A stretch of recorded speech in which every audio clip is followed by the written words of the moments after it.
Ya ni kweli serikali ya Tanzania inaniwinda me personally na my co-presenter, manake hawapendi tunavyofanya. Tunasema ukweli. Najua serikali ile ya Tanzania ni ya kiimla, haikuchaguliwa na wananchi wa kweli. Ilikuwa serikali ambayo imeiba kura na ikaua watu. So sisi kama maskani tukiangazia, wanatuwinda. Wametumia paka mademu lakini tumeresist. Wametuma watu tumeresist. Sasa hivi tunavyoongea tunasikia kwamba wanatumia mmoja mfanyikazi wetu, wanampatia 150 million ila disclose number plate ya gari zetu, mahali tunapoishi. So sisi tunasema let them come, lakini kwa mambo ni kwamba a journalist is not a criminal. Mwandishi wa habari sio criminal. Yeye ni mtu ambaye anatangaza kitu kiko. So kama kwa mfano una feel vibaya kwa sababu mwandishi wa habari, bwana tulizaliwa siku moja na tutakufa siku moja, lakini hatutanyamaza kusema ukweli.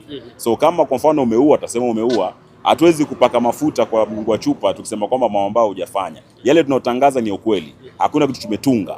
Manake ukisema umechaguliwa na 97 kisha alafu sherehe inakuwa held ndani ya kambi ya jeshi, wewe umechaguliwa na wananchi ama umeiba kura? So tunawindwa kweli. Hata sasa hivi nasikia kuna mmoja hapo ameshaingia nchini anatuwinda. Sisi tupo. Kama imeandikwa tadedi.